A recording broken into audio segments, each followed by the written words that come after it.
হাওয়া ভবনের ছত্রছায়ায় আপনারা সবাই জানেন সেই যে খাম্বা কেলেঙ্কারি, সেখানে শত শত কোটি টাকা, শত শত কোটি টাকা লুটপাট করা হয়েছে। আপনারা যে কেউ রিসার্চ করে দেখবেন, কতগুলো অথেন্টিক সোর্সে আপনারা পাবেন অনলাইনে। আজকাল এগুলো খুবই সহজ, অথেন্টিক সোর্স থেকে পাবেন। এবং ওই সরকারের সময় 2001 থেকে 2006 সালে নাইকো চুক্তির যে কেলেঙ্কারি, সেখানে 13,000 কোটি টাকা কেলেঙ্কারি হয়েছে। কানাডিয়ান পুলিশ তদন্ত করে বলেছে যে ঘুষের টাকা কানাডা থেকে এসেছে, বারবাডোস হয়ে বাংলাদেশে এসেছে, এবং তৎকালীন বিএনপি সরকারের প্রতিমন্ত্রীকে এই দুর্নীতির দায় নিয়ে অপসারণ করা হয়েছিল। সুতরাং আপনারা বুঝতে পারছেন, এই বিএনপি সরকার, আওয়ামী লীগ সরকার, এরা আসলে এই জ্বালানি খাতে লুটপাট চালিয়েছে গত 25 বছর যাবত। 24-এর পরে আমাদের এগুলো বলতে আর ভয় পাওয়ার কোনো কারণ দেখি না। তাহলে দেশ আগাবে না, তাহলে আর এই দেশে হাদিরা জন্মাবে না। এবার আসি একটু এই খাতে একটু কর্পোরেট মাফিয়া যারা এই জ্বালানি খাতে, তাদের দুর্নীতি নিয়ে আমি একটু বলতে চাই। সামিট গ্রুপের কথা আপনারা একজন বলেছেন। সামিট গ্রুপ, তারা এই টোটাল ইলেকট্রিসিটি উৎপাদনের এই একটা গ্রুপ 21% নিয়ন্ত্রণ করে। এবং আপনারা খুব ভালোভাবে জানেন এই সামিট গ্রুপকে কারা এই নিয়ন্ত্রণ দিয়েছে, কেন দিয়েছে। তারা এই হাজার হাজার কোটি টাকা এই রেন্টালের নামে, কুইক রেন্টালের নামে সরকারের সাথে একাত্মতা হয়ে হাজার হাজার কোটি টাকা লুটপাট করেছে। এখন তারা সিঙ্গাপুরে গিয়ে 1 নাম্বার, মানে র্যাঙ্কিংয়ের, ধনীর র্যাঙ্কিংয়ে অবস্থান নিয়েছে। এবং এই সামিট গ্রুপ এই ইলেকট্রিসিটি সেক্টরে শুধু টাকা লুটপাট করেছে তা না, তারা 1100 কোটি টাকা ট্যাক্স ফাঁকি দিয়েছে। 1100 কোটি ট্যাক্স ফাঁকি শুধু, আর $1 বিলিয়ন তো লুটপাট করেছি। এরপরে আসেন এসালম গ্রুপ। এসালম গ্রুপ, তারা ছোট্ট একটি প্রজেক্ট, 1320 মেগাওয়াটের একটি কয়লা ভিত্তিক প্রকল্প, টিআইবি রিপোর্ট অনুসারে সেখান থেকে তারা প্রায় 400 কোটি টাকা মেরে দিয়েছে, ছোট্ট একটি প্রজেক্ট থেকে। এবং আপনারা জানেন তারা ভুয়া 184টি ভুয়া ইনভয়েস দেখিয়ে, কোনো কিছু ইম্পোর্ট না করে ভুয়া ইনভয়েস দেখিয়ে 10,000 কোটি টাকা পাচার করেছে। সেই এসালম গ্রুপকে রেড কার্পেট দিয়ে তারেক রহমানের সরকার ওয়েলকাম করছে বাংলাদেশে। তো আমরা যখন জ্বালানি খাতের সমস্যার কথা বলি, আপনি এই সামিট গ্রুপ, এসালম গ্রুপ, তাদের জন্য রেড কার্পেট আবার এই বাংলাদেশে প্রস্তুত রাখবেন, আর আমরা বলবো এখানে বক্তৃতা দিব আর আমরা জ্বালানি খাতের সংস্কার করব, সেটা অসম্ভব। এটা শুধু বক্তৃতা হবে আর এই ধরনের কনভেনশন হবে, আর কিছুই হবে না। সুতরাং আমি বলতে চাচ্ছি যে জ্বালানি খাতের যে সমস্যা, এটার যদি সমাধান করতে হয়, আমাদের প্রথমে দুর্নীতির সমস্যার সমাধান করতে হবে। কোশ্চেন হচ্ছে যে এটা তো বলা খুব সহজ, আমরা সবাই বলতে পারি, এখানে বাংলাদেশে সবাই বলতে পারে, সবাই জানে সবচেয়ে বড় সমস্যা হচ্ছে দুর্নীতি। দুর্নীতির সমাধান কি করে হবে? দুর্নীতির সমাধান আমি মনে করি ব্যক্তিগতভাবে, গত 55 বছরে যাদের দ্বারা হয়নি, দুর্নীতির সমাধান তাদের দ্বারা ভবিষ্যতেও হবে না। দুর্নীতির সমাধান করতে হলে আমরা এনসিপির দিকে এখন তাকিয়ে আছি।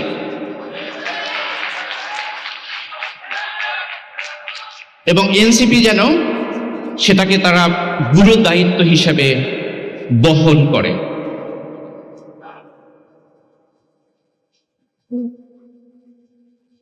এবং এই দুর্নীতির ব্যাপারে যেটা হবে, যে আপনাদের এই বক্তৃতা অথবা সেমিনার দিয়ে দুর্নীতি হবে না। যেটা করতে হবে, এনসিপির যে স্পিরিট, 24-এর যে স্পিরিট, শহীদ ওসমান হাদির এই আধিপত্যবাদ বিরোধী যে স্পিরিট, সেটাকে কাজে লাগাতে হবে দুর্নীতিকে কমাতে হলে।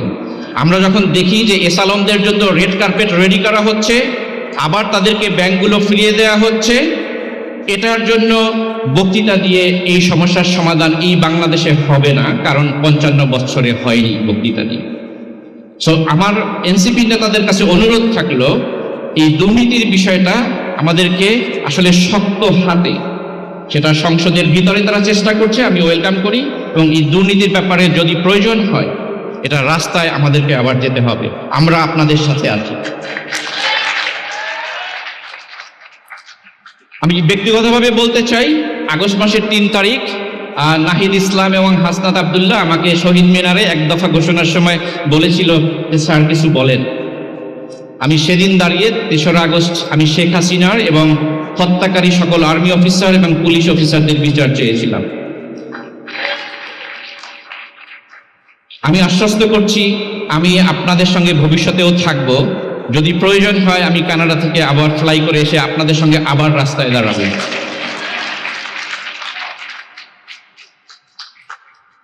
এটাই হচ্ছে জ্বালানি সেক্টরের সবচেয়ে বড় সমাধান। আমি শুধু আরেকটা সমাধানের কথা বলে শেষ করব, সেটা হচ্ছে যেটাকে এখানে এক্সপার্টরা আছে, শামসুল আলম স্যার আছেন, উনি ভালো জানবেন, যেটাকে বলি waste to energy, WTE, waste to energy. আমি এনসিপির নেতৃবৃন্দকে অনুরোধ করব এই বিষয়টা যেন তারা একটু সিরিয়াসলি নেয়, চিন্তা করে।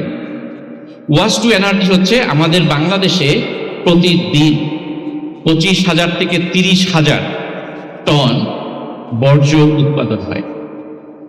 শুধু ঢাকা শহরে 6,000 থেকে 7,000 টন বর্জ্য উৎপাদন হয়, এবং এই শুধু ঢাকা শহরের যে বর্জ্য উৎপাদন হয় এটাকে যদি আমরা এনার্জিতে কনভার্ট করি সেটা ডেইলি 300 থেকে 400 মেগাওয়াট। আমাদের কিন্তু লোডশেডিং হয় 1.5 থেকে সম্ভবত 2,000 মেগাওয়াট।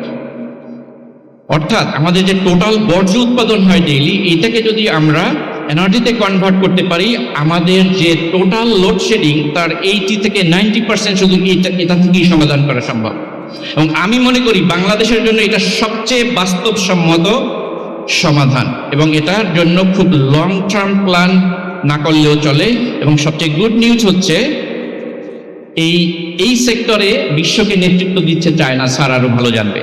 চায়নার এই বর্জ্য উৎপাদন থেকে এনার্জির 300-র বেশি প্ল্যান্ট আছে, 300-র বেশি। সো আমি এনসিপিকে অনুরোধ করব যে তারা যেন এটার ব্যাপারে রিসার্চ এবং পলিসি এটা নিয়ে আগায়। এবং আমি জানি যে এনসিপির একটা রিসার্চ অ্যান্ড পলিসি ডিভিশন শুরু হয়েছিল, কিন্তু সেটা আনফর্চুনেটলি এখনো ওভাবে অ্যাক্টিভ হয়নি। আমি কিছুটা কারণও জানি, কিন্তু আমি অনুরোধ করব এখন সময় হয়েছে এটা যেন অ্যাক্টিভ করা হয়। এবং আরেকটা সুখবর বলবো এনসিপির জন্য, আমি যখন কানাডা থেকে আসছিলাম সপ্তাহখানেক আগে, আমি ইউনিভার্সিটি অফ ব্রিটিশ কলাম্বিয়ার শিক্ষক, কুইন্স ইউনিভার্সিটির একজন প্রফেসর আমাকে ফোন করেছে, বাংলাদেশি, বলেছে সে দেশের জন্য কিছু করতে চায়। ইউনিভার্সিটি অফ ব্রিটিশ কলাম্বিয়ার একজন প্রফেসর, যে এই সেক্টরে গ্রিন এনার্জির এক্সপার্ট, সারা কানাডাতে সে রিনাউন্ড প্রফেসর, সে এই বাংলাদেশে এসেছে গত সরকারের সময় একাধিকবার, সে বুয়েটেরও প্রফেসর ছিল, একাধিকবার এসেছে এই গ্রিন এনার্জিতে কাজ করার জন্য। যতবার এসেছে পারপাসফুলি বাধা সৃষ্টি করে আবার হতাশ হয়ে দেশে ফিরে গেছে। আমি আসার আগে তার সাথে আলাপ করেছি, উনি এই সেক্টরে এক্সপার্ট। আমি এনসিপিকে অনুরোধ করব তাদের রিসার্চ পলিসি ডিভিশনকে অ্যাক্টিভ করে এই যে বাংলাদেশের যে এক্সপার্টরা আছে তাদেরকে নিয়ে এসে এই যে বর্জ্য উৎপাদন থেকে যে ইলেকট্রিসিটি উৎপাদন সম্ভব সেটাকে কি করে সামনে এগিয়ে নেওয়া যায় সেটা যেন তারা চেষ্টা করে। আমার পক্ষে যতটুকু সম্ভব আমি চেষ্টা করব তাদের সাথে আপনাদের কানেক্ট করে দেওয়ার। সো এনসিপির দিকে তাকিয়ে আছে কিন্তু শুধু দেশের লোকজন না। আমি এই উদাহরণ দিয়ে বললাম, ইউনিভার্সিটি অফ টরন্টোর একজন প্রফেসর, তিনি হেলথ এবং আর্টিফিশিয়াল ইন্টেলিজেন্সে কাজ করে বাংলাদেশে, সে আমাকে বলছে কাজ করতে চায়। সো এনসিপির কাছে অনুরোধ থাকলো আপনারা যেন আপনাদের রিসার্চ পলিসি ডিভিশনকে এগিয়ে নিয়ে যান। আর জ্বালানি সেক্টরের জন্য আবারও বলবো, আমাদের মেইন যেটা করতে হবে, আমাদেরকে সাহস নিয়ে, খাদির স্পিরিট নিয়ে আমাদেরকে এগিয়ে যেতে হবে, তাহলে আমরা দুর্নীতিকে দমন করতে পারবো, বাকিগুলো খুব সহজ হয়ে যাবে। আর পরিশেষে আমি শুধু সুযোগের একটা সদ্ব্যবহার করতে চাই, একটু অপ্রাসঙ্গিক।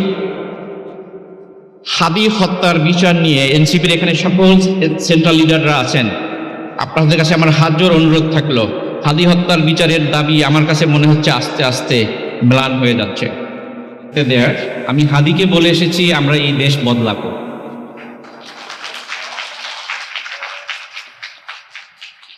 আমার এনসিপির নেতাদের কাছে আমার অনুরোধ, আজকে আমি সংক্ষেপে যতটুকু বলবো সেটা যেন শুধু বক্তৃতা হিসাবেই নেওয়া না হয়, সেটা যেন হাজির স্পিরিটের দিকে তাকিয়ে সেটা যেন একটু গুরুত্বের সঙ্গে ভবিষ্যতে এটাকে আরো কতটুকু ইমপ্লিমেন্টেশন করা যায় সেটার দিকে যেন গুরুত্ব রাখে। আমি খুব বেশি রিপিট করব না, সময়ের স্বল্পতা, লাঞ্চের টাইম পার হয়ে গেছে। আমাদের জ্বালানির যে সংকট সেটা কিন্তু আসলে জ্বালানির অভাবের জন্য না, এটা মূলত দুটো নীতির সমস্যার জন্য। আর সেই নীতির একটি নীতি হচ্ছে দুর্নীতি, আর আরেকটি নীতি হচ্ছে ভুল নীতি।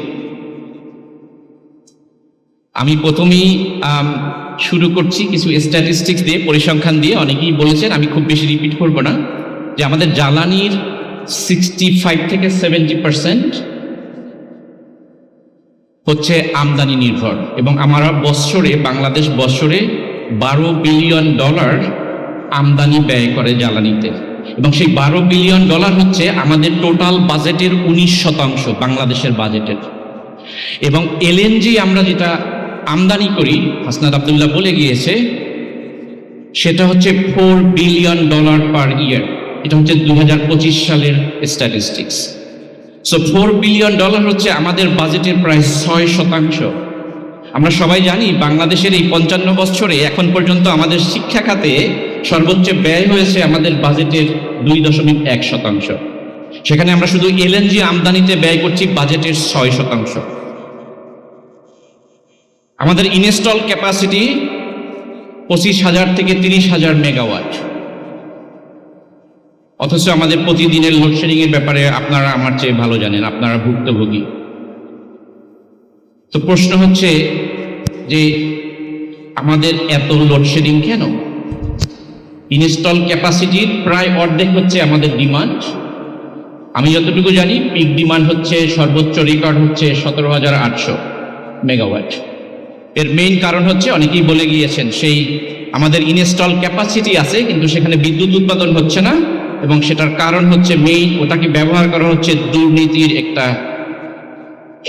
মেইন সোর্স হিসাবে। তো আমি আমার আজকের আলোচনায় মেইন ফোকাস করব দুর্নীতির দিকটা, কারণ অনেক প্যানেলিস্ট বলেছেন যে আমাদের দুর্নীতির বিষয়ে কম বলা হয়। দুর্নীতির আমি গত 25 বছরের কথা কিছু বলবো। আমি জানি যে এটা কঠিন সত্য কথা, কিছু বলবো আজকে। আমাদের বর্তমান সরকার গুম অধ্যাদেশটাকেও বাতিল করে দিয়েছে। কি উদ্দেশ্যে দিয়েছে সেটা হয়তো আমরা অনুমান করতে পারি, কিন্তু এখানে যদি কোনো গোয়েন্দা সংস্থার লোকজন থাকেন, আপনারা, অনুরোধ থাকলো আমি যা বলবো আপনারা রিসার্চ করে দেখবেন, তাহলে দেখবেন এর সত্যতা কতটুকু। আমি যদি দুর্নীতি শুরু করতে চাই, গত 17 বছরের এই ক্যাপাসিটি পেমেন্টের জন্য প্রতি বছর আমাদের 16,000 কোটি টাকা অপচয় হয়েছে, এবং টোটাল গত সরকারের সময় $7.2 বিলিয়ন অপচয় হয়েছে। এটা অপচয় আমি বলছি না, এটা আসলে এর অধিকাংশই দুর্নীতি হয়েছে। এবং এখানে যেটা হয়েছে, ইলেকট্রিক সেক্টরে, বিদ্যুৎ সেক্টরে, পলিটিশিয়ান, ব্যুরোক্র্যাট এবং বিজনেস, এই তিনটা সেক্টর মিলে একটা কলিউশন করে বেসিক্যালি এই বিলিয়ন বিলিয়ন ডলার তারা লুটপাট করেছে। এবং আপনারা জানেন, সার্জিস আলম উল্লেখ করেছে রূপপুর প্রকল্পে, আমরা জানি যে সেখানে শেখ পরিবারের $5 বিলিয়ন অনিয়মের অভিযোগের তদন্ত চলছিল, কিন্তু আমার সন্দেহ আছে যে এই তদন্ত আদৌ এই সরকারের সময় চলবে কিনা। এই সরকারের যে সিম্পটম, তাতে মনে হচ্ছে না এই তদন্ত আর আগাবে। এরপরে বলছি 2001 থেকে 2006 সালের যে দুর্নীতি এই একই সেক্টরে, জ্বালানি খাতে, আমার বলতে কোনো বিন্দু পরিমাণ দ্বিধা নাই। হাদি হত্যাকারীকে ধরা হয়েছে, সেটাকে নিয়ে কেন আমাদের ভারতের মাসের পর মাস গবেষণা করতে হবে? এনসিপির নেতাদের কাছে অনুরোধ থাকলো হাদি হত্যার বিচারকে যেন তারা ত্বরান্বিত করে। ধন্যবাদ সবাইকে। ধন্যবাদ।